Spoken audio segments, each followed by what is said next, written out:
what you heard. I'm taking it all cause I want the world. Yeah, I want the world. Yeah, I want the world.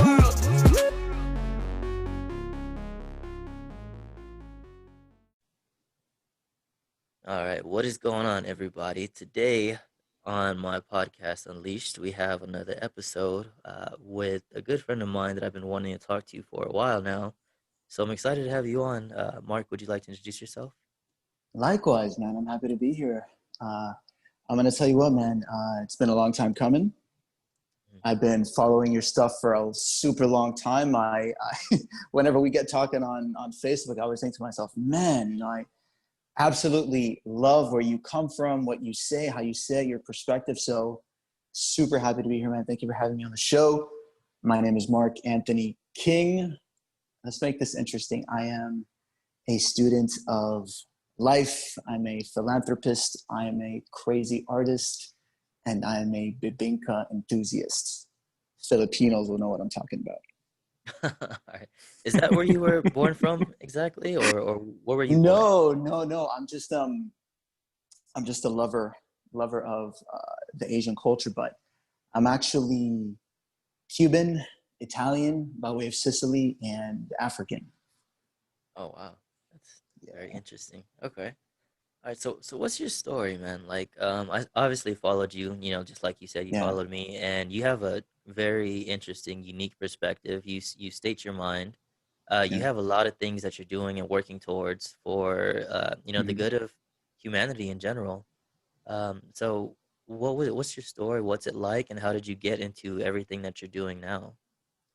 We always have we have these defining moments in life, and we always hear that when somebody dies, like a highlight reel, right, of our life, of our decisions, of our experience kind of plays. And man, I once heard that the good that we do is the rent that we pay for the space that we take up in the world, and that kind of blew my mind. And it's something that I've carried with me since I heard it. But you want to talk about how it all started. So again, I want to preface what I'm about to say with the fact that everything in life is perception. So I'm going to share my story, right? Mhm. And I would hope that my vulnerability allows people to express their story as authentically as possible. I just want to let people know that when we express ourselves truthfully and authentically, not from our ego, not from our pain, right? Because a lot of people who've been through trauma, and I'm speaking from my personal experience, having been physically abused, emotionally abused, and sexually abused. A lot of the time, when we just get it out initially, we're coming from a space of pain, or we're coming from a space of anger, or wanting vindication. But when we come from a space of being not even healed, but the desire for our pain to help spare somebody or help somebody navigate through their own pain, Mhm. that's when things shift. So I want people to understand that when you do express yourself and when you do finally come forth and bear your soul's truth, you're going to be met with opposition. But remember, like you've heard 1,000 times, before every breakthrough comes a breakdown. And you're going to be attacked. And I'm going to take it to God right now. The attacks on your life, when you decide to live authentically, live powerfully, live truthfully, live passionately, and live in congruency with what you say and what you do, the attacks that come as a result of that, because they will come, guaranteed, have nothing to do with who you are now, but with who you're meant to become. So my philosophy is, the greater the attacks on your life thus far, it's not because you don't have self-worth. It's not because you don't have value. It's because you have so much value. It's because your potential to create an impact and to catalyze change And I'm not talking the fake change that you can buy on a course for $47 on a Facebook ad. I'm talking the change that only God can create, right? That change, man, the attacks come because you have the capacity to be that spark that can light the fire within somebody else. So from the beginning, I was born in 1989 on the right side of town.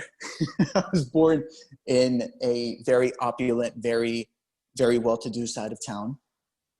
Not because my family comes from money or anything, but just happened that my mother went into labor while she was close by. So I got to hang out in the nice part of town. And then when my mom got discharged, we got to go back to the hood. So, in that respect, I'm grateful for that, because even though I couldn't comprehend it intellectually, because I was a child, I was a newborn, I got a lesson in economics. I got a lesson in the ebb and the flow of life. I got a lesson in the irrefutable truth that nothing is permanent, that in life we have high points. And for me, my high point was being born in a, very wealthy, very opulent part of town. And then we have the ebb and the flow. So I had to go back to the bad part of town where it's so south that people don't even want to, really drive by there. Yeah. So, early on in my life, I got labeled as having attention deficit disorder, attention deficit hyperactivity disorder, social anxiety. I got diagnosed as being on the autism spectrum. I got diagnosed as having epilepsy, even though I actually wasn't. Interesting story. I wasn't actually having seizures, but I would space out because of my other conditions, that they were under the impression that I was having silent seizures. So they wanted to medicate me for that. And, by the time I was like 7 years old, I had more CAT scans and MRIs trying to find something wrong in my brain than I can imagine. By 6 years old, I gotten sexually abused by an older man. By 8 years old or 9 years old, I was sexually abused by an older woman, put in a program in middle school called Students at Risk Program, which is like a halfway house, between juvenile detention center and school, where they take the worst of the worst kids who are on the verge of expulsion and being sent to juvie, and they think, okay, let's put them here instead, so we can rehabilitate them and hopefully turn them into productive members of society. Well, interesting story. I was actually supposed to be put in gifted because I tested for gifted all day. And some very low down, unscrupulous things happened in that school. And because of money and because of funding, I should say, not losing funding, they needed to funnel more students into the Students at Risk program. So I was like the defining factor between either that program being defunded and then the school losing out on money and government grants and stuff, or getting that money. So it was put Mark in gifted and that program gets screwed, or put Mark in that program and get the money. And, we live in a world where it's very much fixated and hyper-focused on money. So they put me in that program. But, it's something I'm so grateful for, because I got to experience at the time, right? Because, when you're a kid, your world is your school.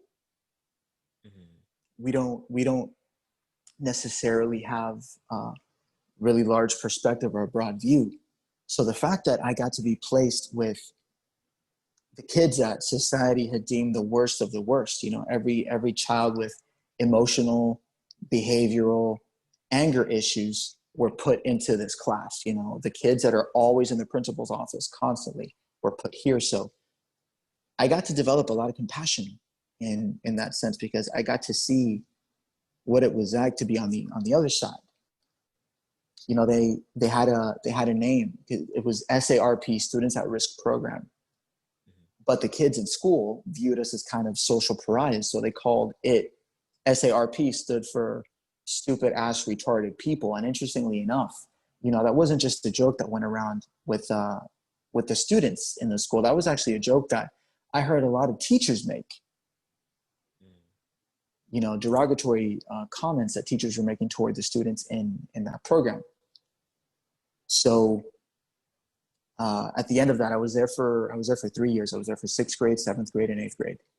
And at the end of 8th grade, I was so, because this is an interesting class. So they don't necessarily help you work through your behavioral issues.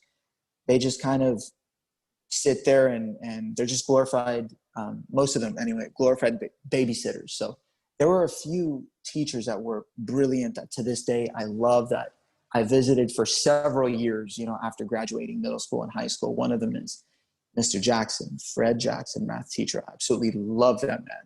To this day, one of the best professors I've ever had in my life. But, the rest, it's really,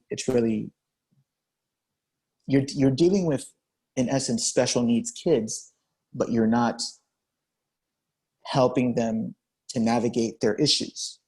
The curriculum isn't tailored around that. It's just kind of like you're sticking them in the same corral, having them fight and yell and scream obscenities. And I mean, that was an interesting program. A lot of those kids had been held back consistently. So I was always, the youngest in the class because I had never been held back. So I remember being 11 years old and there were 13 and 14-year-old kids. I remember being 13 years old and there were kids in my class that were driving already because they had their restricted license and all that. So, there was a lot of bullying that went on just because I was the smallest, youngest person there.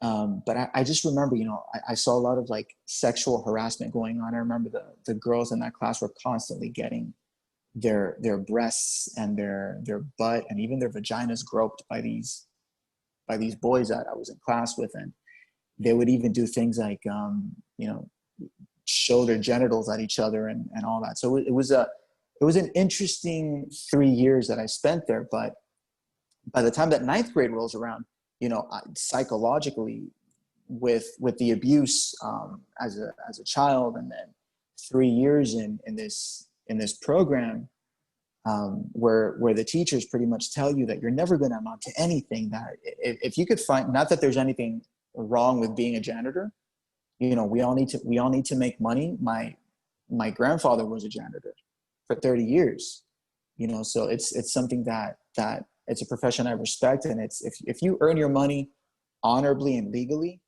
then there can be no judgment. Right.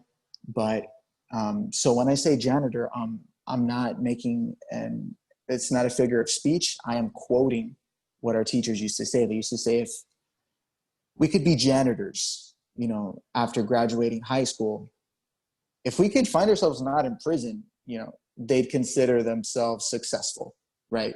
That they did their job. If they can just keep us out of prison, or at the very least, that we can become janitors. So 3 years of having people tell you that you're never going to amount to anything, that you're stupid, that you're unmotivated, that you're undisciplined, it took its toll. And at the start of 9th grade, I gained 70 pounds between the start of 8th grade and the start of 9th grade. So I was at, I forget if it was 225 or 230 pounds at 51% body fat. I hadn't grown height-wise, so I was like 5'3" or 5'2" at the time. So I was a big boy. And, I didn't know how to relate to people. I didn't know how to relate to myself. So because of all this, because of everything that I had experienced in my life, and all the things that I had gone unexpressed to my parents or to anybody that could listen, I became very, very depressed, and I became lost in these negative, dark feelings. And I remember my saving grace, funny enough, is that day that I stabbed myself in the chest with a chef's knife in a suicide attempt. And it's not because of me. It's not because of anything else. It was because of God's grace, man, that that knife didn't hit my heart and instead skipped off a rib. I decided to change my life. You know, I took inventory of everything that was wrong with me, and it was the first time where I stopped blaming.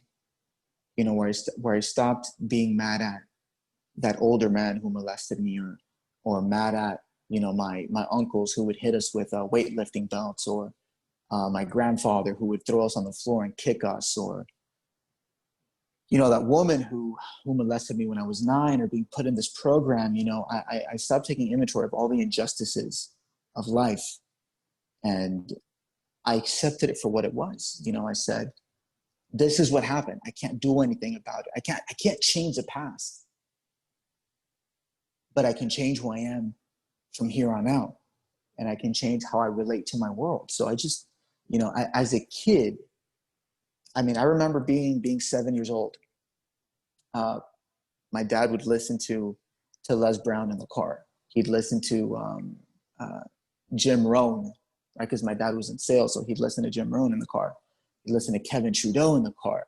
And I remember thinking, man, you know, it was like 1996 or something, and or 95, and California Love had just come out, and I'd heard it at the skating rink. And I was like, man, like, why can't my dad put California Love on, or whatever? I got to listen to these guys talking, but it made sense, you know? So I remember picking up those tapes that my dad would listen to, and I started listening to them. I picked up the books that he would read. I picked up Donald Trump's Art of the Deal. I picked up Awaken the Master, The Giant Within. I picked up Les Brown's I think it was You Gotta Be Hungry. I think that's the name of the book. From the time, you know, I picked up anything and everything that my dad had. And he didn't have the CDs. He had the audio cassette tapes. So I was listening to these suckers through an old Walkman, you know, but but feeding my mind. And fast forward, I learned how to lose the weight, and like anything else, you know, like I just said, the attacks on your life can come through the external, right? They can come through other people, but they can come from the inside. And it's easy to spot attacks that come from the outside. It's easy to spot people throwing shade at us, or you know, negative Facebook comments or whatever, but it's difficult to really understand that more often than not, the biggest critic, the biggest hater, the biggest person that's going to celebrate and fight for your failure is going to come from within. You know, that's the one that we typically overlook, and that's what we don't understand and comprehend. If you're unhealed, if you're in pain, if you have trauma that you haven't dealt with yet, and I'm not talking about accept, I'm talking about dealt with, you more likely than not have a massive self-destructive streak. And I can guarantee you, I can quantify that either in your finances, in your physique, in your relationship with yourself, or in your relationships with your significant others, and the way that you relate to the, you know, whatever gender you're related to. I'm a heterosexual male. So for me, it totally manifested in the way that I related to the opposite sex. Mm-hmm. So that's a difficult thing to comprehend, you know, that internal self-destructive streak. So I just became cognizant and aware of that. And I did my best to navigate it. And the attacks came, right? Because I lost the weight. I lost the 70 pounds. I lost it the wrong way. I developed an eating disorder. I would binge eat. I had anorexia. I had bulimia for a bit. You know, and I was anorexic for about 2 years. I was bulimic for about 3 months, give or take, maybe. And the only reason I didn't continue doing it is because every time I would try, I was unsuccessful at vomiting out everything that I had just eaten. Only like a quarter would come out. So I was like, this isn't even worth it, you know? But better believe that if it had been effective, I would have definitely been bulimic for a longer period of time. So those are internal attacks, right? The attacks of you were fat. That's, you know, the fat and closet eating and binge eating. That's one opposite end of the spectrum. But then, like we oftentimes do, we think that the answer is the exact polar opposite end of the exact extreme spectrum. So we were once very overweight, binge eating, closet eating, and now we're not eating at all. And we're exercising 3-4 hours a day, and we're not eating at all. And we think that's the answer. You know, that's to anybody who's doing that right now, and to anybody who's thinking about doing that, take it from me. That's a recipe for an eating disorder, and that's a recipe for being as unhealed and as, I don't think people are broken, but I felt broken at the time, as broken as you were prior. So overcame that, got into runway modeling and commercial print modeling, got into acting, and, you know, fell in love with it. I was able to do all those things in Los Angeles and in New York and Times Square, and, you know, went to Fashion Week and had a blast there, and, you know, got to experience things that I never got to experience as a fat kid, as an overweight kid. Mhm. But then my life took a different turn. You know, I remember being 21 around there, and I was watching an infomercial late at night one night, and Tony Robbins's program, I want to say Unlimited Power is the name of it, but I'm not sure. I'm almost positive that I'm wrong, but it's one of those programs. It's one of his. It's a combination of 3 different programs, and it's about 21 days. And I remember on day 21, I was like, man, I could do this. I could do this for a living. I can so do this for a living. And at the time, I was working in the accounting department of this really, really big company. And I quit. I was like, you know what? I can't keep doing like Tony says and horse trading my time and my life for a paycheck, which I would have been fine doing with at the time if the paycheck would have justified my misery, you know, because if you're to some people, right, if you're miserable and you know, when that direct deposit comes in, if there's enough zeros behind that first number, you might show up to work, you know, Right. next Monday without a problem. But Right. for It's me, it like wasn't that. how much are you willing to sell your soul for, kind of thing. Absolutely, you know, and present day, I know that you feel the same way, that dollar amount does not exist. But Mhm. at the time, for me, it was very true, and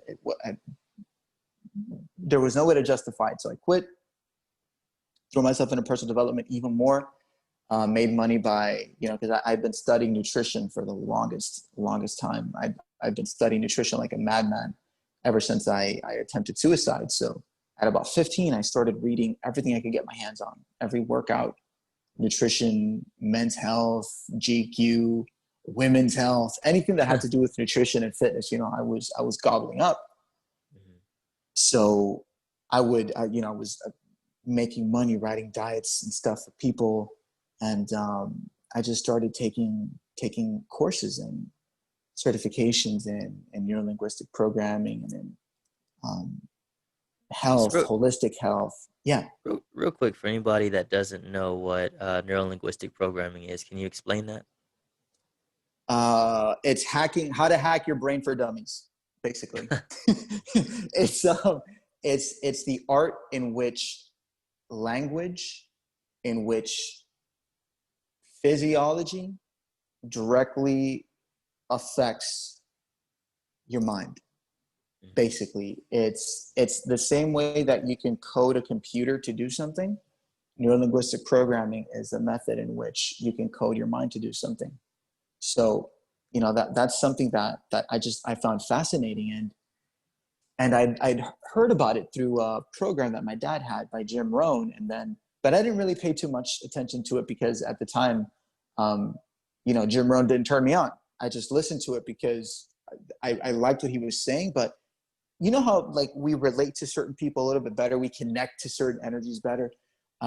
Jim Rohn I didn't connect with him, but then I I heard feel it. Tony speak, and I heard Tony mention NLP, and I was like, oh wow, oh wow. So Tony helped Jim Rohn, who was one of the fathers of NLP, uh, spread it across the nation and across the world. Okay, there must be something to this. So I took a certification course in that, in holistic nutrition. I started studying therapy. I started studying Ericksonian therapy and Gestalt therapy. I became a practitioner of NLP, master practitioner. I mean, I can keep going on with the certifications and stuff, but I mean, you know, it's just a quick way of saying I became obsessed with the mind. I became obsessed with not just why we do as we, you know, do what we do as people, but like why me personally, why would I say I wanted to do something and then an hour later find myself doing the exact same opposite? I was like, why am I so self-destructive? Why am I Self-sabotage. so self-sabotaging? You know, NLP taught me to ask better questions and I'll get better answers, right? You know, so I hope that anybody listening right now picked up on that nugget that I just said. Ask better questions, get better answers. Ask stupid, dumbass questions, you'll get equal answers, right? I think explain that one a little bit further, because that one is really good for everybody listening. So, for example, like you said, why am I fat? Yeah. That's kind of a terrible question. A better It question would is, be yeah. something like, what can I do to lose, you know, the weight that I need, or you know, like something Boom. like that. Yeah. Absolutely. You Mhm. know, and you know, you just said it. The brain, like if you if you understood. Okay, I'm gonna take this back because the words of me, a mere mortal, whatever. I'm just a guy, right? Mhm. So I'm gonna quote the guy. We're gonna go from a guy to the guy, All right. right? All right. The book of Genesis said, "In the beginning, God created the heavens and the earth." Yes. It does not say God grabbed a hammer and a mallet and a chisel and a bunch of nails and with his hands built stuff, It does not. right? It does not say that. The Bible also says, in the beginning was the Word, and the Word was good, and the Word was God. Now, I don't know about you, but I listened to those two things. In the beginning was the Word, and segue into Genesis, God created the heavens and the earth. If all that there is God and the Word, that means that God did what? God spoke everything into creation. What did he say? Let there be Mhm. light. Right. So if you had any idea how truly powerful your words are, you'd be quiet 90% of the time. Guaranteed, until you took control of that unconscious voice, man, you would walk around with duct tape 90% of the time. Because we understand that the brain is a really, you know, we like to think of ourselves as these complex, really deep things, but we're not. The brain hasn't changed much. The brain is this very rudimentary, very predictable thing. You know, our Mhm. soul, our spirit, that's the wild card. But the brain, bro, we all got the same Windows, whatever the hell version that we're running. We're all running the same OS, operating system. Mhm. So the brain takes everything literally. The brain doesn't know what the hell hypothetical and stuff means, certainly not in the context of language. So whenever you ask a question or make a declarative statement, the brain answers it. Mhm. Man, why am I so stupid? Well, I mean, you might not think that you're actually stupid, but then the brain, since you asked a question, is going to start pulling from the past. And, well, you know what, Mark? Do you remember the time that you were walking backwards, doing the moonwalk in third grade, and you tripped over a doorstop and you fell on your butt and you actually farted when you fell, and then everybody laughed at you? This Mhm. actually happened to me, by the Okay. way. This legitimately happened to me. It's like, Mhm. well, maybe that's why you're stupid, because you monkey around like that. Or do you remember that time where, you know, you didn't study for a test, even though you had ample time, and you consciously decided to not study just so you can cheat the next day? You got caught cheating and then you got suspended. Mhm. That's pretty freaking stupid, right? So we ask questions, and without our consent, our brain goes into our past, into this big old filing cabinet, right? And it opens up the file that's labeled "stupid shit I did," and it starts pulling it to justify and answer the question why you're stupid. Same thing like you just said, why am I fat? Well, you 'Cause eat you're a a pig. lot, you're Yeah. a pig, you know, you're big boned, you don't like exercising. People have been telling you you're fat your whole life. You have a genetic history of obesity, blah, blah, blah, blah, blah. You know, you really, Mhm. this is what your brain does. So, you know, this is Wayne Dyer, again, one of my great mentors. May he rest in power, may he rest in peace and in paradise. Mhm. And a big hello to his daughters, Serena and Sky. So Wayne Dyer, in a program that I love called Divine Love, he said, God's name is I am.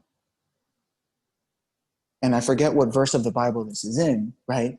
But it's talking about how when we say I am, since we have, not that God's literal name is I am, but when we use the expression I am, since we are his children, right? We can't create physically like he can, right? I can't snap my fingers and have a ice cream sundae materialize in front of me, right? But I can say the word ice cream sundae enough times around people that love me, that if they love me, they might go get me an ice cream sundae. Mhm. That is our power. That is a power that we have. That is our version of let there be light, right? We can speak things into existence in interesting ways, not like God, but in our own way. So when we say I am, we are taking on an identity and we are becoming that thing energetically. So when I hear people say, I'm so stupid, you know, I'm the first one I check everybody. I'm like, no, you're not. You Mhm. might have done something stupid, but you are not stupid. Just like you aren't fat. Fat is a thing. Fat is it's a bunch of, fat is a lipid. It's a bunch of cells that are clustered together. Mhm. You know, you can't be fat, just like you can't be glasses. You know? Yeah. As much as you might want to, you can't. It's impossible. You know, so when we take conscious control of the things that we say, we take conscious control of our life. You I'm know, glad you and actually said that too, because that's another powerful thing, right? Because I do the same thing as well. Like a lot of I am astounded by the amount of friends that I have that always say something like that, like, "Oh man, I'm stupid," or I'm just always late," or "That's just how I am." And it's like I always, do the same as you, and I just correct them because it's like every yeah, time you say that, you are reconditioning. You're deepening. You're putting that further and further into your subconscious, like making it a self-fulfilling prophecy type thing every time you mm-hmm. say that. So just Yeah, to reiterate, ask better quality questions to have a better quality life, and be very cautious of what you say to yourself because your mind is always listening. Your brain doesn't judge. Whatever you tell it is exactly what's going to happen, and you're going to create mm-hmm. more of that exactly. Yeah, boom. But go on. Tell them twice. Yeah, yeah. You know, and what you said is brilliant, and we can even take it a little bit further, because to the person that needs like empirical data, right, to the scientific mind, because what we're saying could sound a little new agey, right? Theoretically it could, but when we take it to neuroscience, we actually can measure the effects of thoughts. You know, that's something that we weren't able to do before, but we can actually map whether you're having constructive thoughts or destructive thoughts. Mhm. We have that capability. So we can actually measure what goes on in your mind when you say something like that, like, oh, I'm just always later. I'm just always, you know, I'm stupid, or I'm just unmotivated, or whatever. We can actually see the brain start to access less resourceful areas, versus when we flip that on its axis, right? Let's just Mhm. talk about duality, the opposite end of that, which is, you know, I am punctual, I am fit, and I am incredibly motivated. Different parts of the brain turn on. So it's not new age fluffy stuff. These are things that science can back up. These are things that are irrefutable. And when you say something, you don't only affect your neurology, right? Because you say something enough times, and the brain actually forms brand new neural connections. It looks like little hands and little fingers reaching out to each other and then grasping. That's what brand new neural connections look like. And a neural connection is basically you learning brand new things and the brain attempting to expedite the process of going from A to B. And the only way we do that is by forming these brand new neural connections. And the more you reinforce them and strengthen them by saying them, the quicker you can go from A to B. In other words, the quicker you can go from blissed to pissed if you do that enough times, or vice versa, from pissed to blissed. Is it important to make a distinction between, like, let's say if you are like, you're 5'5" and you're 300 pounds, like massively overweight or something. Is it important to make a distinction between, instead of saying like, I'm fit, obviously you look in the mirror and you're like, okay, well, I'm not. Is it important to say that? Or is it more of something like, okay, I know where I am right now, but I'm not going to be here forever. I'm going to do what I can to work on getting to the body that I want to by doing A, B, C. So is it good to say, you get what I'm saying? Just like, is it good to Absolutely. say like, yeah. And I'm gonna answer your question with another question. Okay. If you, and again, knock on wood, right? This is not going to happen. But if somebody were to get diagnosed with something and it's not good news, is it better to go the Western approach, go the Eastern approach, or a combination of the two, so you get the best of both worlds? I guess I would say combination, right? I would say so too, because one thing that Western medication might mess you up in a bunch of different ways. But if you are seconds away from dying, there is nothing holistic that will save you, but there are 10,000 things that are Western that will save you. Right.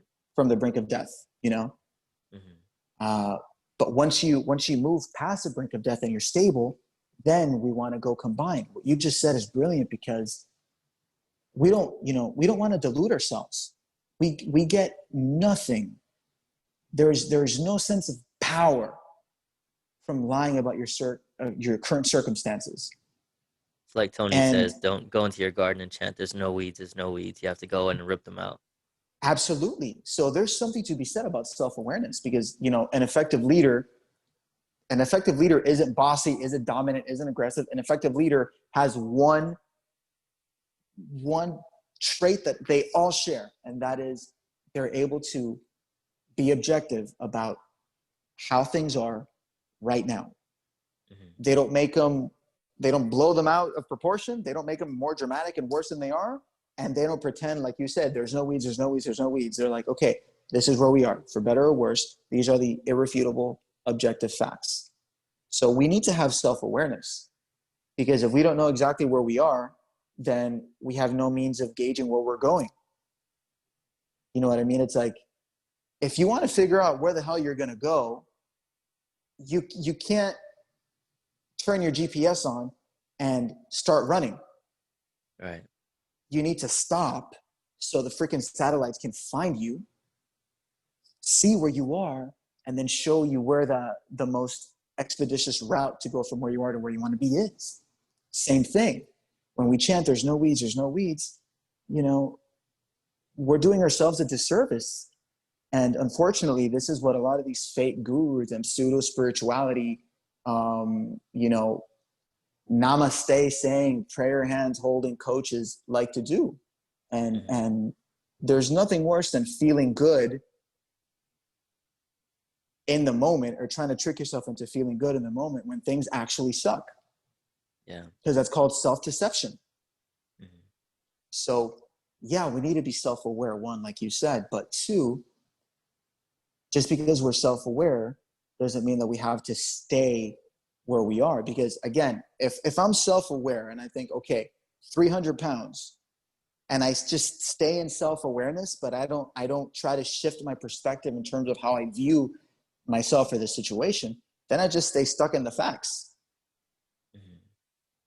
When we change, Wayne Dyer says, when we change the way we look at things, the things that we look at change. I say it all the time. I say it in all my posts. I say it in everything that is my intellectual property. When you change your outlook, you change your outcome. Mhm. So absolutely, I'm all for both.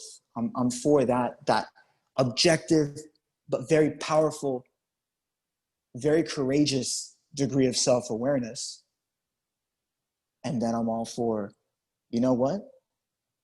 Let me start to change my because just like we can mess up our neurology, we can actually improve it. Because if I say to myself enough times, and if I start behaving like a fit person, and I'm just, you know, like a kid, remember when you used to dress up and play pretend and all that stuff? If Mhm. I every day I'm self-aware, but I step into that character of the fit person, and I start not just walking like a fit person, but moving like a fit person and speaking like a fit person and making decisions like a fit person, especially when it comes to my exercise and my nutrition, well, it's only a matter of time where I look at the things that I once liked and I think, you know what? No, a fit person wouldn't do this. A fit person wouldn't eat this. A fit person wouldn't behave this way. And if everything about my physiology and my psychology is that of a fit person, then it's only a matter of time before I become fit, because the greatest driving force that we have as human beings isn't to fight, isn't to have intercourse, isn't to sleep, isn't to eat, drink, or to poop. It's to ensure that our external world is a perfect reflection of our identity and vice versa. So if we fundamentally change our identity, then the external world has no choice but to change as a result of that. And this isn't hippy dippy new age bullcrap. This is quantum physics.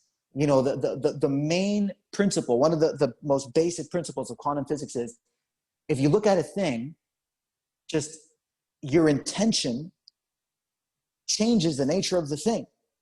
Right. You know, so if we look at ourselves in a different way through self-awareness and through just true internal work, if we look at that aspect of ourselves in a different way, then this isn't hippy dippy crap. Quantum physics dictates that it must change as a consequence of our intention. It's science.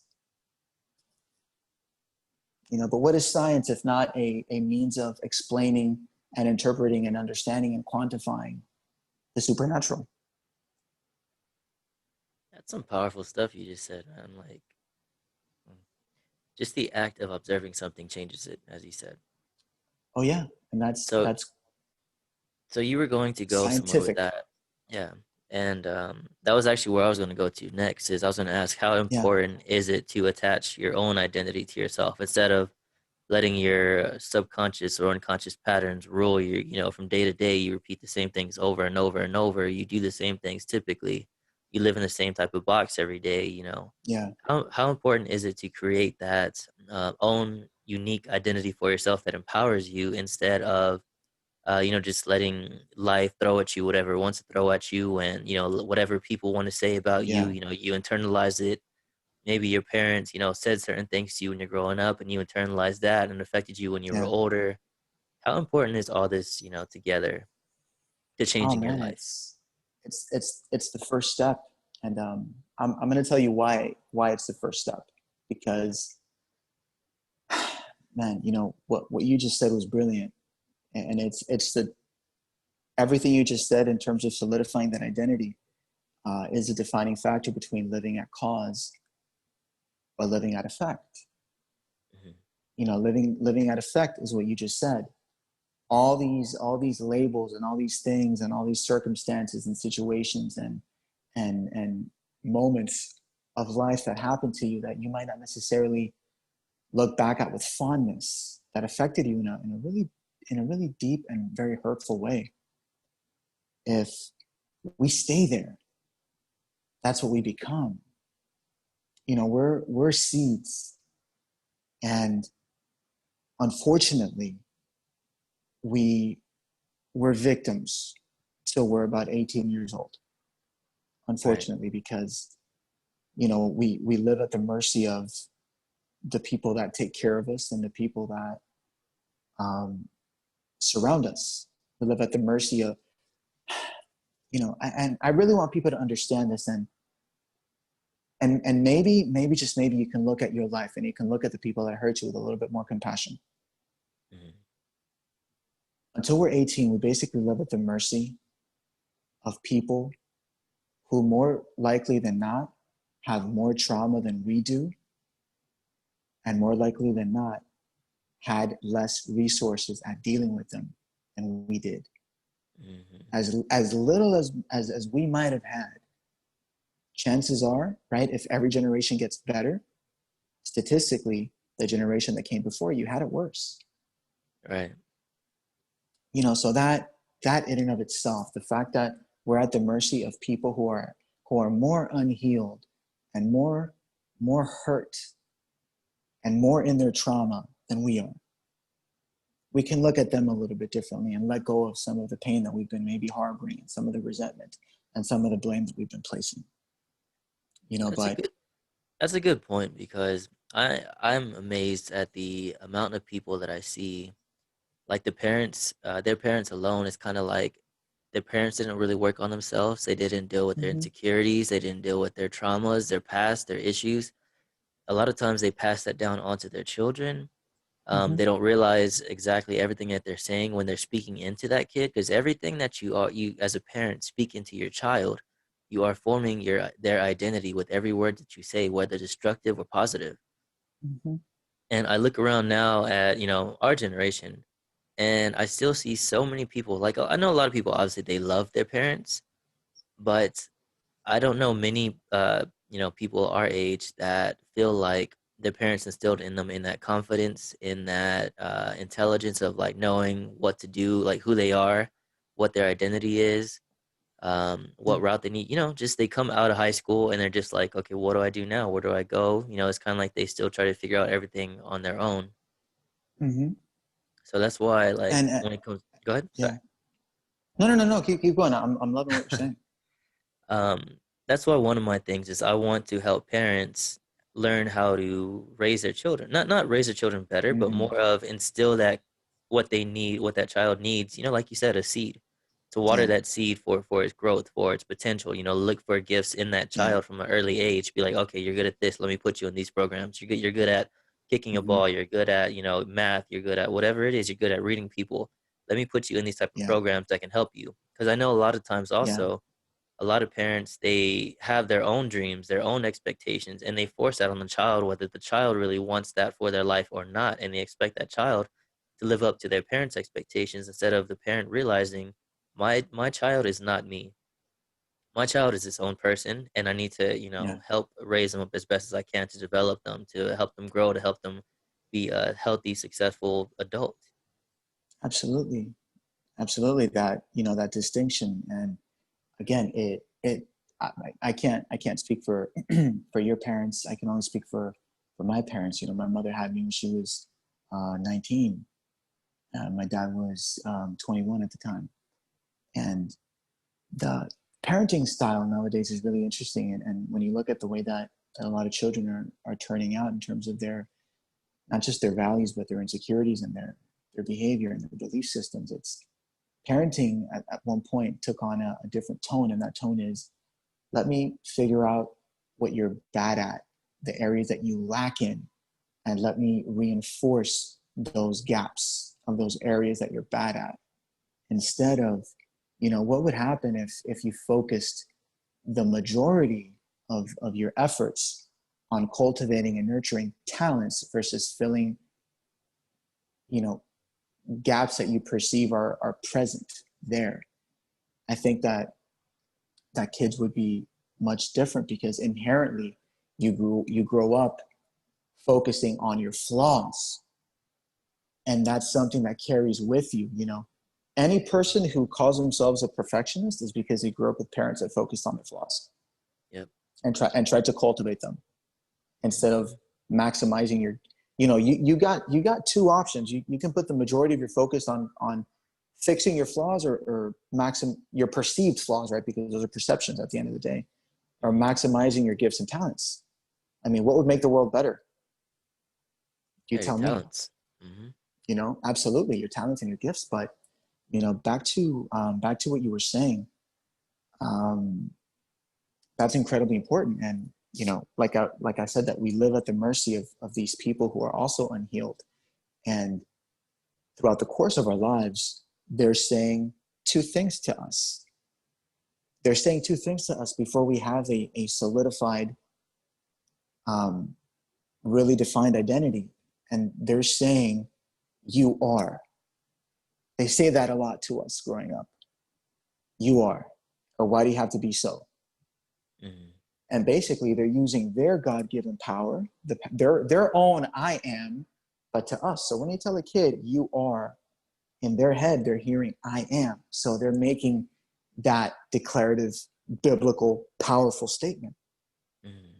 You know, so it's really important to, again, breakdowns are good. Breakdowns are painful. Breakdowns are scary. You know, as somebody who's dealt with mental health issues their entire freaking lives, you know, I've been on antidepressants. I've been prescribed, you know, I've been prescribed antidepressants. I've been prescribed muscle relaxers. I've been prescribed antipsychotics. I've been prescribed all these things.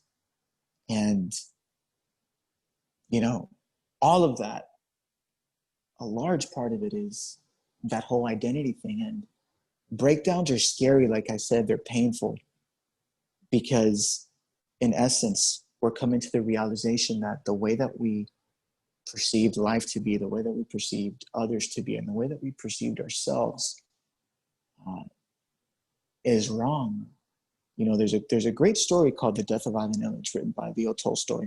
And at the end of this, you know, he's in his deathbed, and he says, he's looking at his life and he's taking inventory of his actions and his experiences and everything. And he said, what if I did it wrong?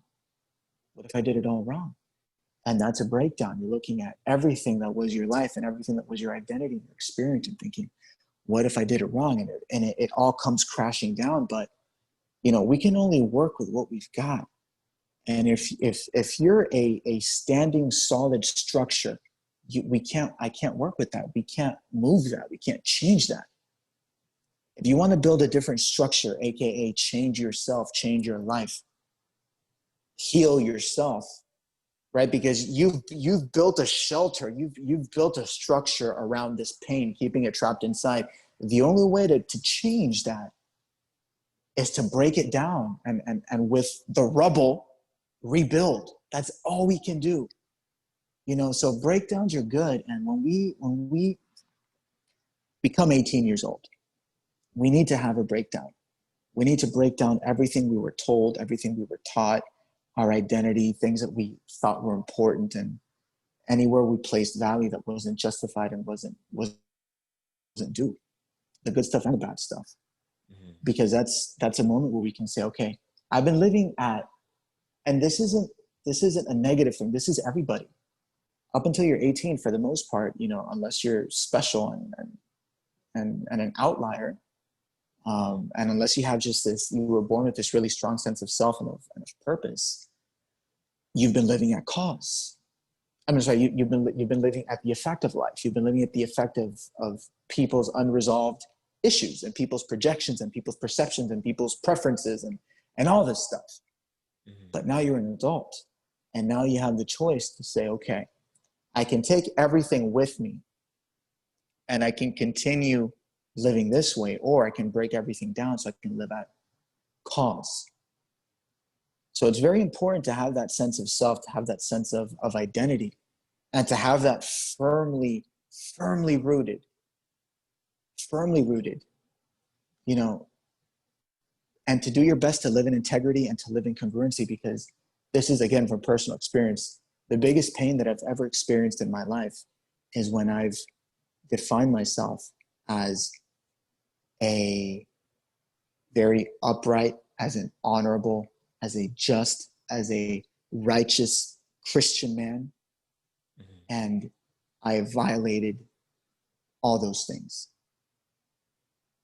You know, as somebody who has been sexually violated, I can tell you that when we violate ourselves to that degree, it's infinitely worse.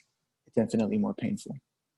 So we need to be so grounded in who we are and in the truth of who we are, the essence of who we are, not from an ego perspective, but from a divine perspective, from a kingdom perspective of you know what, I am worthy, I am beautiful, I am loved, I am grace, I am light, I am worthy of good things. You know, I am like Les Brown says, I am a masterpiece because I'm a piece of the master, right?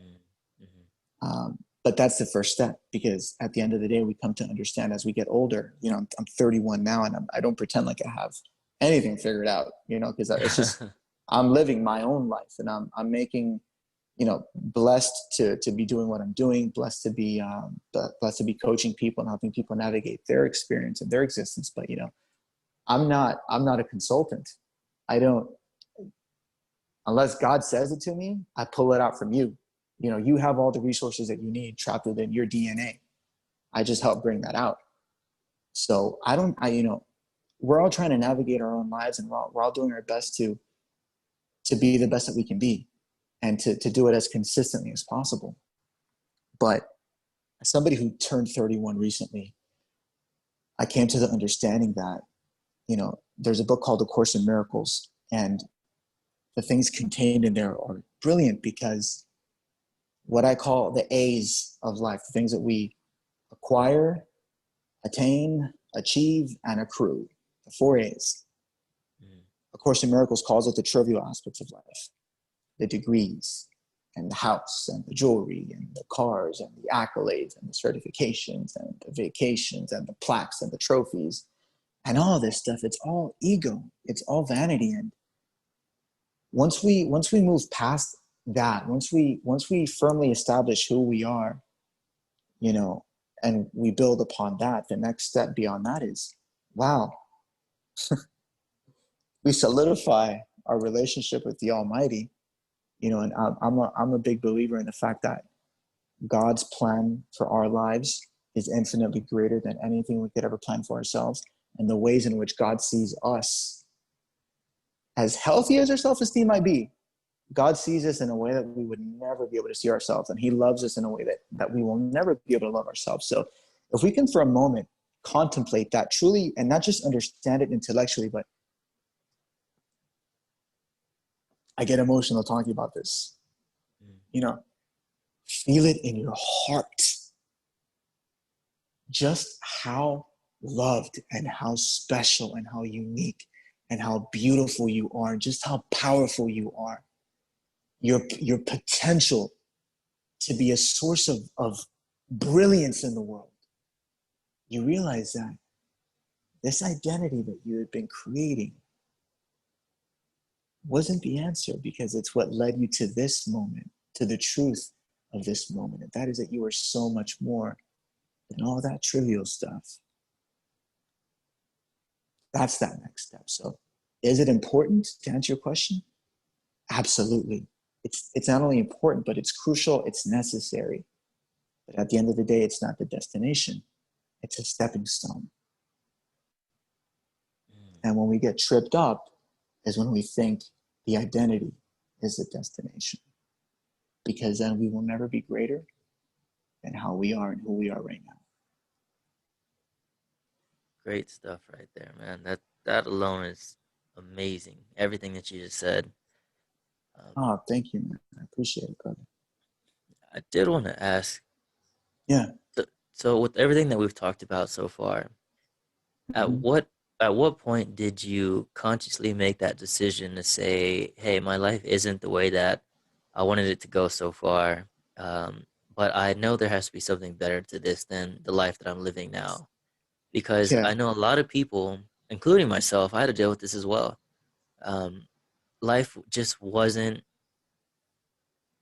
When I was 18, I remember I was obsessed with this question. It was, Mhm. there has to be something else more to life than just working at a job that you hate for 40 years, 50 years, whatever it is, and then retiring and then dying without living a Mhm. fulfilling life. So how can I find that? And so that's when I started taking my own journey, because I didn't really have that guidance of like, hey, do this if you want to achieve this kind of life, learn about business, learn how to do that, learn how to, Yeah. become a healthy, successful adult. And I feel like a lot of people don't have that. And one of the main problems that I see often is a lot of people don't think that they can have that great life that they, really Yeah. want to have. A lot of them, they shut themselves down. They don't even try. Maybe they'll think Yeah. about it, but they're like, oh, that's not, that's just not in the cards for me or something. So Mm-hmm. I had to really sit down, and this was of course after, listening to, I got obsessed with Les Brown. That was actually the first guy that I listened to Yeah. that really, he like, man, he put Papa so much, Les. yeah, he put so much fire in me. Like, just hearing his Mm-hmm. speeches, like I would just listen to him every single day. I would try to copy Gotta the be way that he hungry. spoke. Yeah, yeah. And then from there I went to like Tony Robbins, and obviously all the giants, Jim Rohn, Earl Yeah. Nightingale, all these Mm. Zig Ziglar, Oh all these boy, yeah. people. Yes. Brian Tracy was another good one for me as well. Oh, he's fantastic and great voice too. hmm but from Tony Robbins, it was something that he had said. He said he was on, I believe it was on a train or something. I think he was in Russia. I believe that's what it was. And he said that he like spent hours just like writing down, creating what type of life he wanted to have. He said that's where he came up Yeah. with some of his programs. And so I did that for myself too. I'm like, well, what kind of life do I really want to have? And this goes back to the Yeah. importance of asking yourself the right questions, right? Yeah. It's what kind of life do I want to have? How do I want to talk to people? How do I want to communicate with people? How do I want to be seen? How do I want to dress? How much money specifically do I want to make?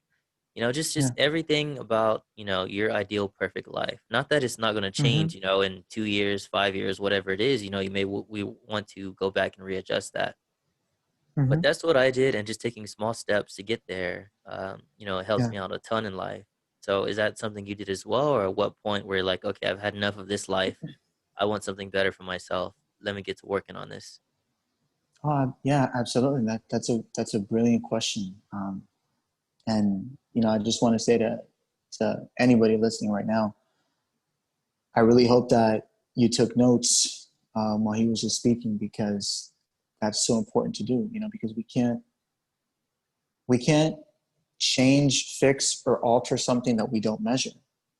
Mhm. And if you're going to buy a brand new TV, what's the first thing you're going to do? You're going to break out the measuring tape to see if the TV is going to fit where you want to put it.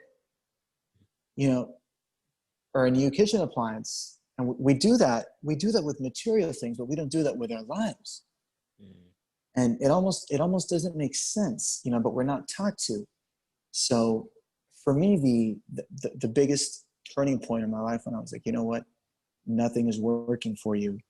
You can't relate to people. You've got no friends. You don't like the way that you look. There's nothing about your life that you enjoy.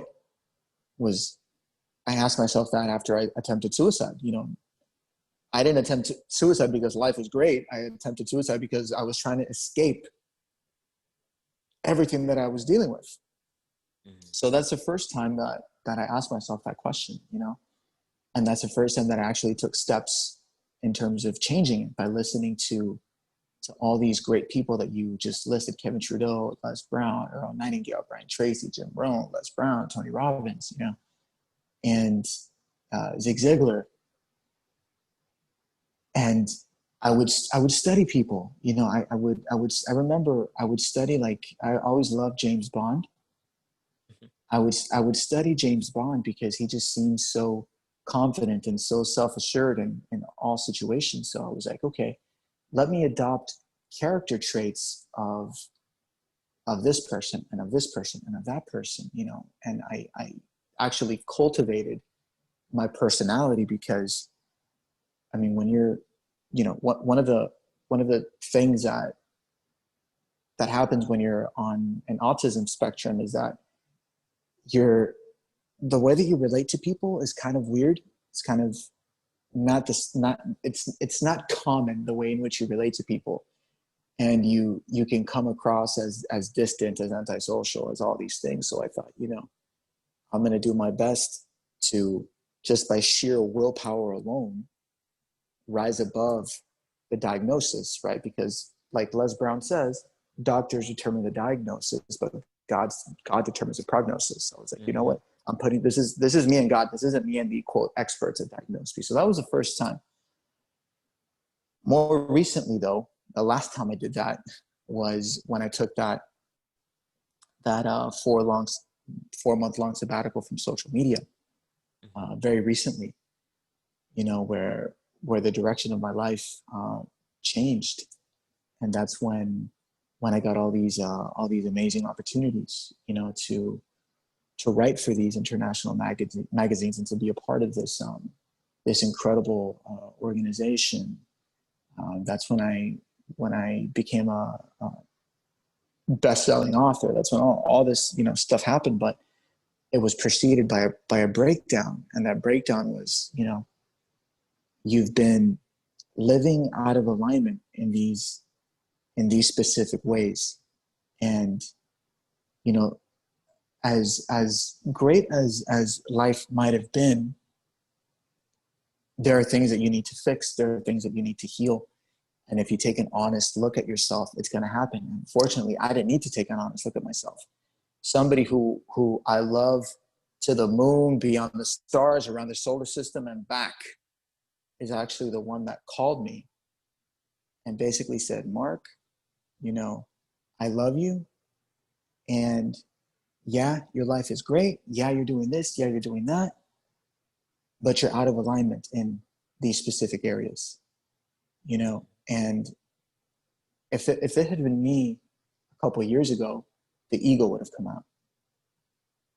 You know, what? Who the fuck are you? How dare you talk to me like that?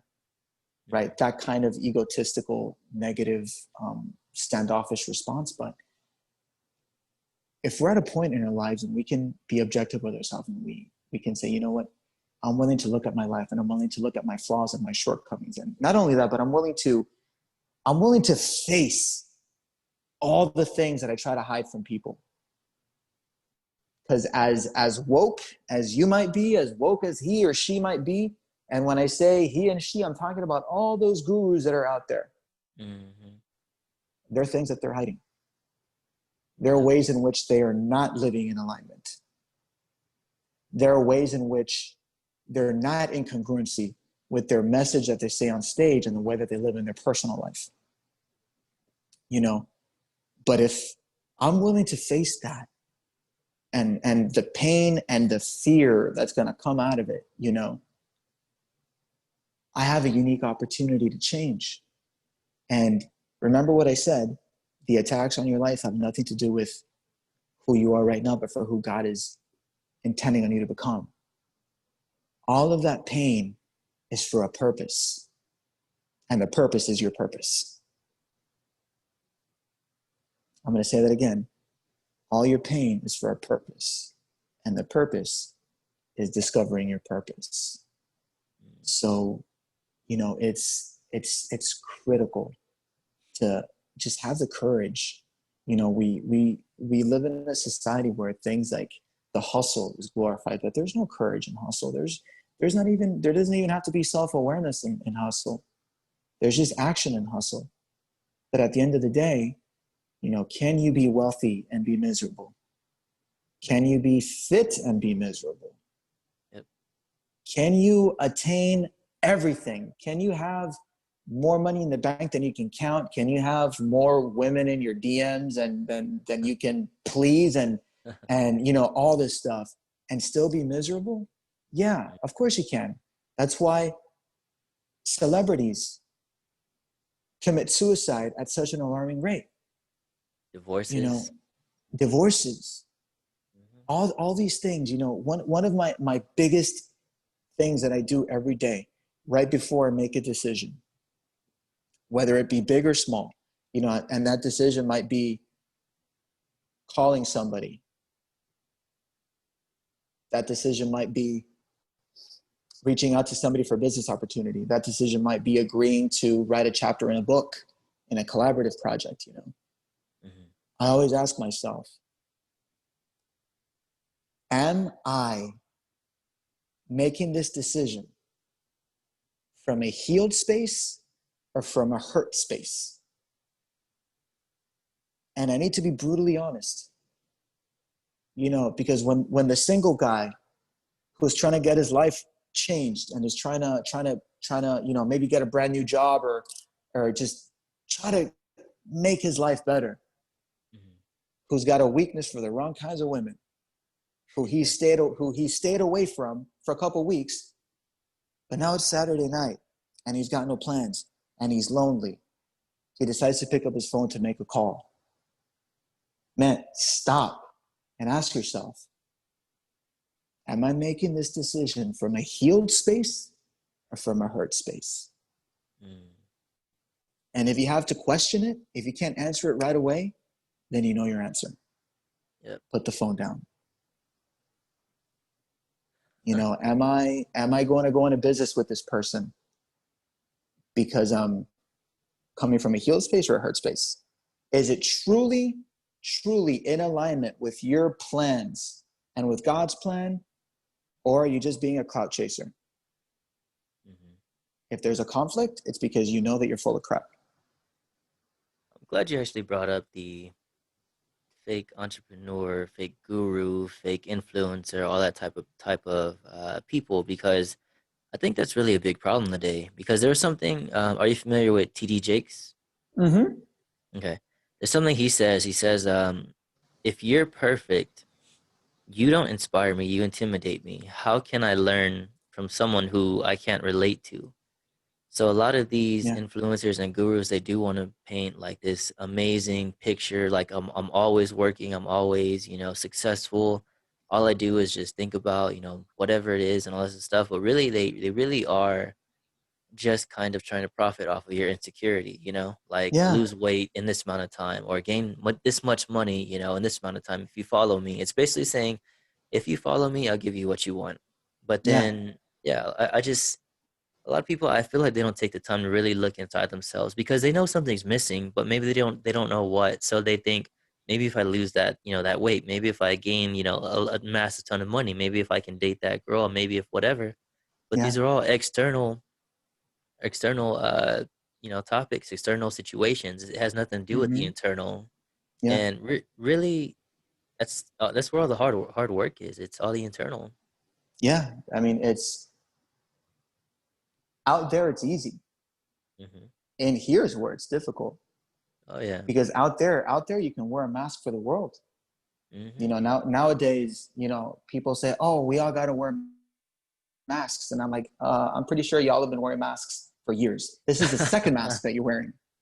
You're wearing two masks now. That's why it's uncomfortable. That's why you can't breathe. That's a good one. And again, it's not from judgment. It's from the truth.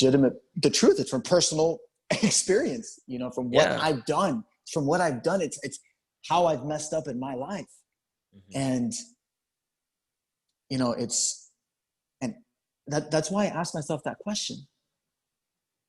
If I'm making this decision, am I coming from a healed space or from a hurt space? And you know that if you're coming from a hurt space, it's all ego. You're looking for attention. You're looking for accolades. You're looking for applause. You're looking for validation. If it's coming from your heart space, you're looking to give or to improve. That's it. Those are the only two things the heart wants to do: give and improve.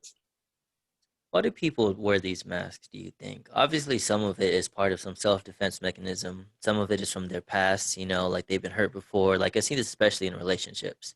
They become more hard. They become more bitter. They become more resentful of the opposite or, whoever they're interested in.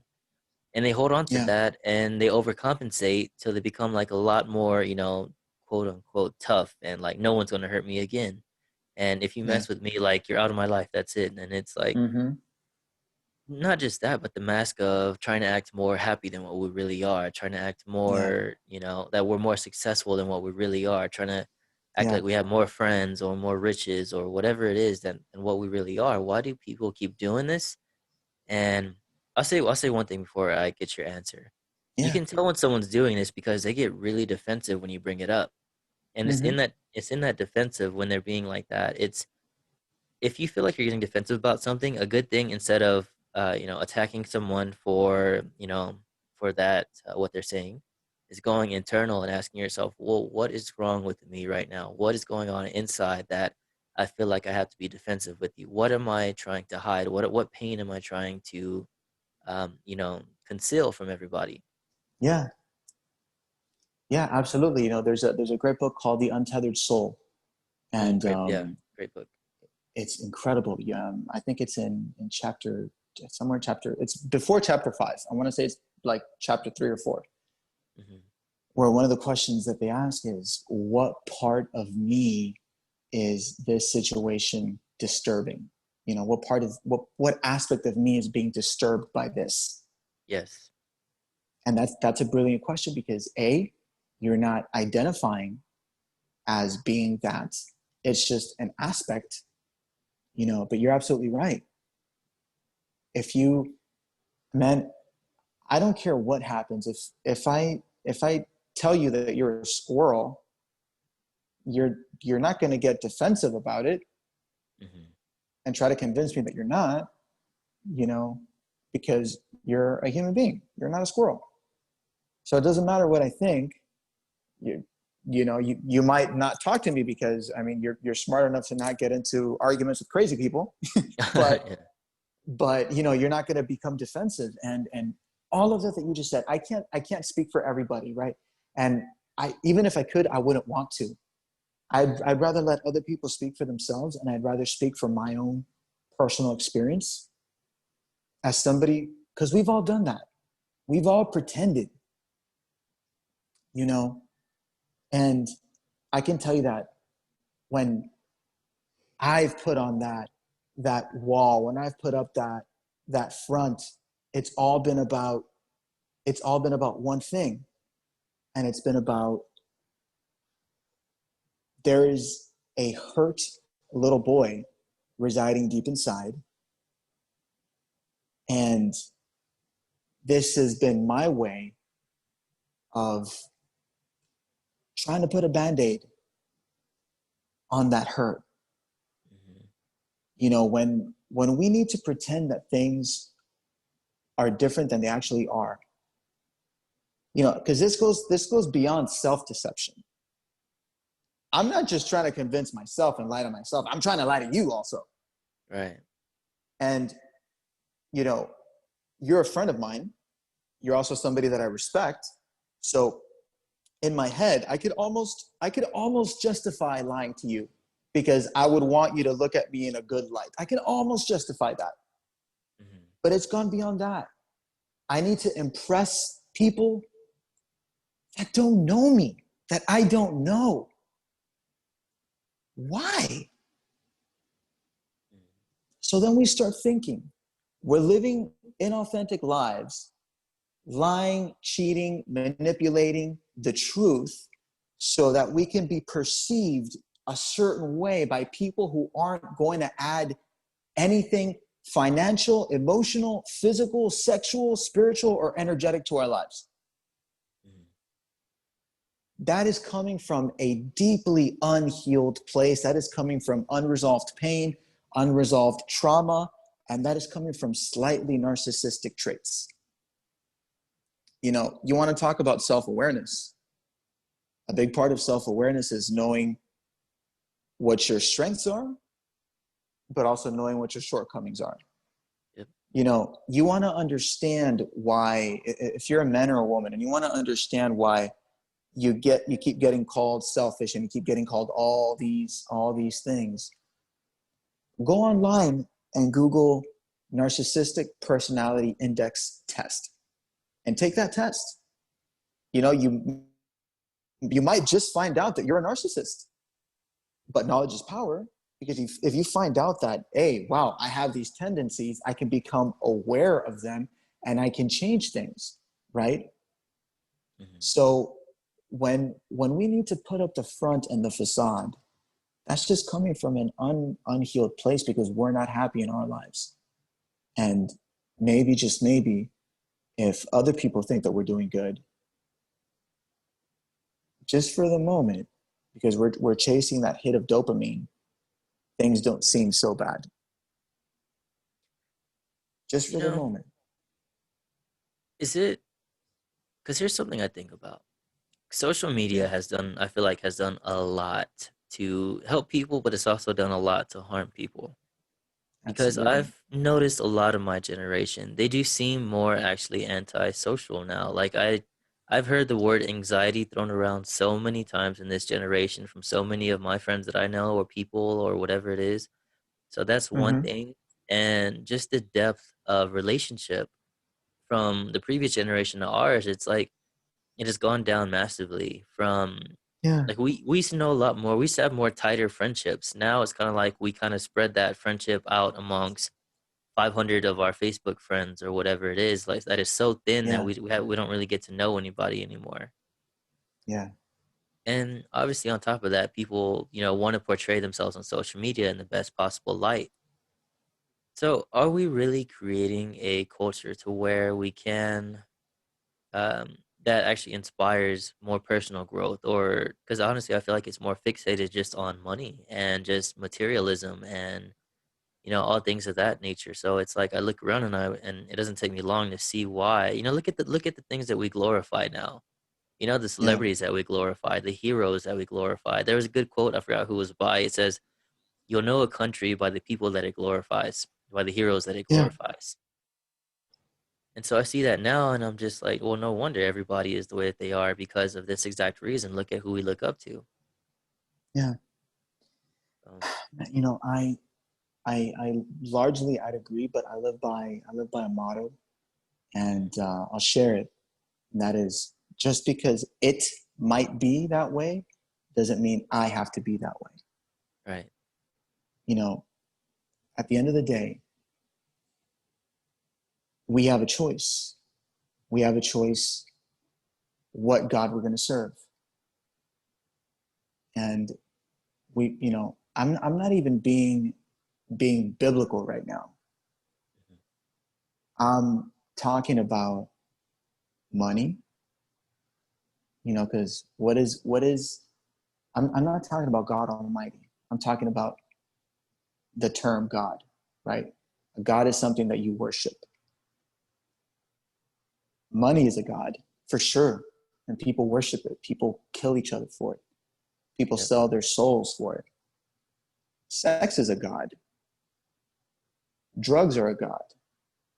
Popularity is a God. Mhm. Relevancy is a God. What are you worshiping? What are you putting your time on? And I'm going to tell you exactly why anxiety is at such an all-time high, and why depression is at an all-time high, and why suicide is at an all-time high. It's because we put all of our love, all of our time, all of our energy, all of our attention, all of our intention, and all of our hope into things that could never love us or validate us back. Mm. Money won't ever tell you that it loves you. Won't ever hug you when you're sad or tell you that everything's going to be okay. Money won't ever tell you that it believes in your dreams or that your life is worth living. Neither will sex, neither will drugs, neither will alcohol, neither will popularity. Because if that were the case, celebrities would live longer than everybody else and would be healthier than everybody else.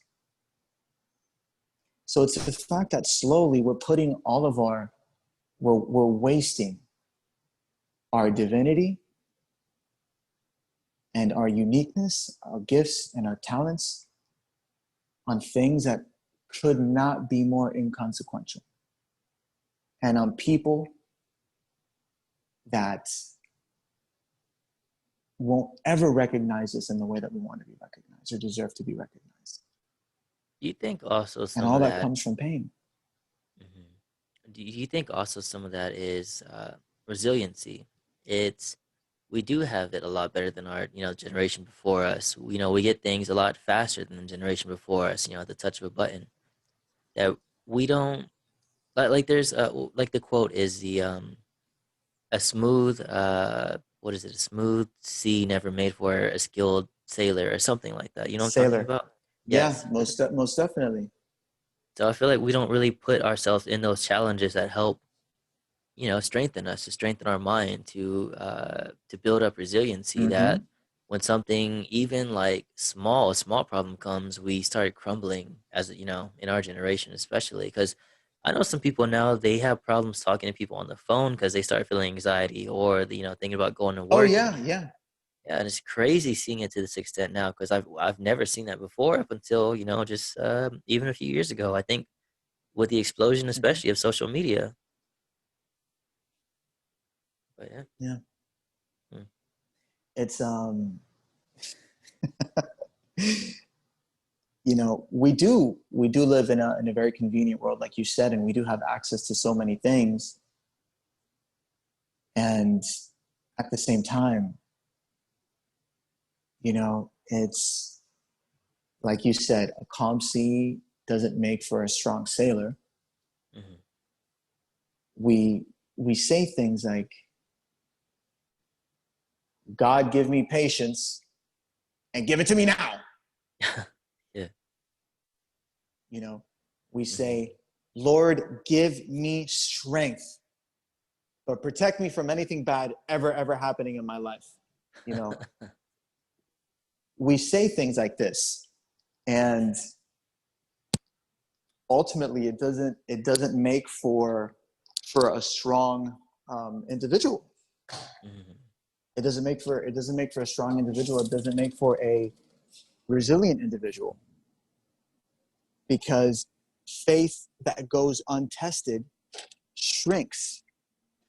I know that you like working out, and you're looking like a GQ model these days. Right. What happens when we start lifting and we get looking the way that we want, and then we stop? What happens to those muscles? Go away. They go away, because strength that goes untested falters. Love that goes unexpressed goes away. Mhm. We view challenges and obstacles as points of contention instead of opportunities to grow. And again, and I'm not saying this like as somebody who looks at every obstacle and I'm like, oh, this isn't an obstacle, this is a chance to grow. No, sometimes I still get freaking pissed off. Most of the time I still get scared. A Mhm. lot of the times I have that little mini freak out before the resourceful part of me kicks in, you know, Yeah. but we can't ask for certain things and want certain things and not be willing to pay the price. Mhm. I want money. I want XYZ. Okay, well, are you willing to put the time required to achieve this specific goal? Because we go into things with a certain conception as to how difficult it's going to be. So we say, okay, I want to make $50,000 this month. And in our mind, even though we've never even come close to that, in our mind somehow we have this idea of how difficult it's going to be. But more often than not, it's infinitely more difficult than we think it's going to be. So we Mhm. go into something with this preconception that comes from nowhere, with no basis, with no foundation, with no anecdotal data or evidence to corroborate or substantiate our claim. And then when it doesn't happen within our time frame, we quit. Yeah. So a big part of anything is just that, having that awareness of, it's going to be harder and it's going to be take longer than you think it's going to take and that you think it's going to be. And not buying into the whole narrative that problems and obstacles are bad, and not buying into the whole narrative that likes and comments are going to make you like yourself or love yourself more. Or even, it doesn't even prove that other people like you or love you, because oftentimes you'll get a like from people that low-key hate you. Yeah. Oftentimes the people that drop likes on your posts are low-key waiting for you to fail and mess up. Mhm. And that this isn't me being cynical. This is something I've experienced, and I'm sure you've experienced this too, where the people that you never thought in a million years would behave this way, and somehow they do. Oh yeah, a lot of You my know, best friends that I've known for years, 5 years, 10 years, whatever it is, like I don't talk to them anymore just because they were one of those people that you're talking about. yeah, you're haters and your So-called biggest fans were closest one and the friends. same. Yep. Yeah. You know, so yeah, this world of social media, you know, it's so paradoxically, hilariously beautiful in that we've never been more connected as a species, and we've never been more disconnected as a species. And I'm generalizing, right? Because I mean, I don't know how long we've been on this conversation, but I've had a beautiful time. You know, we both went into our past. We opened up about things that have happened to us and stuff, and we're doing this with technology. So it's a double-edged sword. It allows me to speak to somebody who is in the opposite coast that I'm in right now, and have a Mhm. beautiful time and exchange thoughts and energy and experience. But we're not doing it for the likes, and we're not doing it for the validation. You know, I'm Yeah. doing this because I like and respect you, plain and simple. Thank you, brother. You know, and maybe, just maybe, somebody can look at us having this conversation and get some value out of it and say, you know what, I'm willing to look at myself in the mirror, and I'm willing to change, and I'm willing to contemplate myself in a way that I've never contemplated before, and contemplate my life in a way that I haven't before. And not only that, I'm willing to look at those two things in a way that directly violates the common thought process of my peer group. Hmm. And So boom, before you know it, things are different. to wrap all this up, because I honestly I Yeah. could like sit here and talk to you for hours, man. Um, Oh, same. But we both got to work out. yeah, yeah. I'm So trying to look like you these days, man. thanks, man. Uh, so good points that we touched on. Ask quality Yeah, questions, get better answers. Take the absolutely. time to go internal, and if you get defensive about something, find out why you're getting defensive about that and work to change that. Reveal what you're hiding and work on it. What else Vulnerability, would you? man. There's power in it. Yes. What else would you like to say Yeah. to wrap it up? To wrap it up, Mhm. I am going to say that